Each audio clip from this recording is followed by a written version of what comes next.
নমস্কার প্রিয় দর্শক, আপনারা দেখছেন শিলচর বাংলা নিউজ ইউটিউব চ্যানেলের সঙ্গে রয়েছে আমি তমাল গোস্বামী। আজকে যে নিউজটি নিয়ে আপনাদের সামনে আসলাম সেটি একদম অত্যন্ত বেদনাদায়ক নিউজ। কারণ আসামের মাননীয় মুখ্যমন্ত্রী ডক্টর হিমন্ত বিশ্ব শর্মাকে একটি নগণ্য এবং জঘন্য লোক অত্যন্ত বাজেভাবে গালিগালাজ করেছে, যেটা আমরা মেনে নিতে পারছি না। অন্ততপক্ষে আমি মেনে নিতে পারছি না। আর আমি যখন মানতে পারছি না, আমি মনে হয় যে আপনারা অনেকেই মেনে নিতে পারছেন না। কারণ মুখ্যমন্ত্রী ডক্টর হিমন্ত বিশ্ব শর্মা যেমন ব্রহ্মপুত্র ভ্যালির জন্য কাজ করেছেন, সেইভাবেই বরাক ভ্যালির জন্য কাজ করেছেন। বরাক ভ্যালিতে বিগত ফ্লাডের সময় থেকে এখন অবধি উনি অনেকবার এসছেন, পায়ে হেঁটে এসছেন, অনেক কিছু করেছেন। তো কথাটা হচ্ছে যে কিছু কিছু মানুষ আছে যারা মুখ্যমন্ত্রীকে অপদস্থ করতে চায়। আর মুখ্যমন্ত্রী একজন শুধুমাত্র মুখ্যমন্ত্রী নয়, উনি হচ্ছেন জননেতা। জননেতাকে যখন কেউ অপদস্থ করে তখন জনগণের মনে সেটা একটি দাগ কাটে। আমি আজকের ভিডিওতে দেখাবো আপনাদেরকে যে উত্তরপ্রদেশের মুখ্যমন্ত্রী যোগী আদিত্যনাথের ব্যাপারে একজন মহিলা কিছু কটূক্তি করেছিল এবং তাকে কী ধরনের শাস্তি দেওয়া হয়েছিল।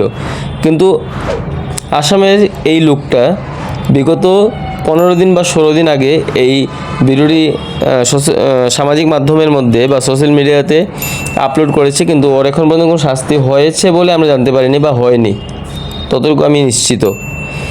এই জন্য ওর অবিলম্বে ওর শাস্তির দাবি আমি করছি এবং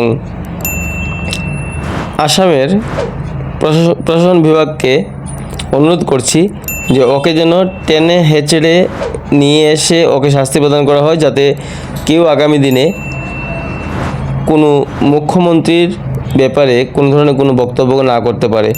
আপনারা এখন দুটো ভিডিওই দেখুন। একটি প্রথমটা দেখাচ্ছি আমি উত্তরপ্রদেশের এবং দ্বিতীয়টা আসামের।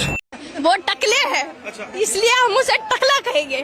अगर उन्हें बुरा लग जाए तो हमारा घर आ जाना, तुलसी निकेतन 555 में मैं रहती हूँ।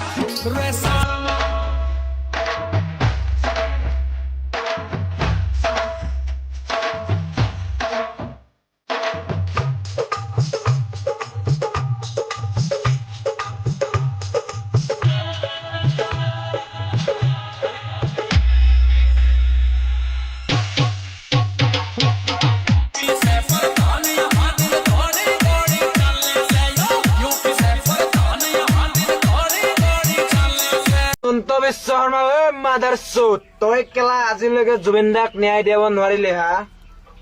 তই বালৰ মুখ্যমন্ত্ৰী, তই চেটৰ মুখ্যমন্ত্ৰী, তই মোৰ চেটৰ মুখ্যমন্ত্ৰী মাৰাক চুদা। তই লাউৰা, তই মুখ্যমন্ত্ৰী হোৱাৰ যোগ্যই নহয় কেলা।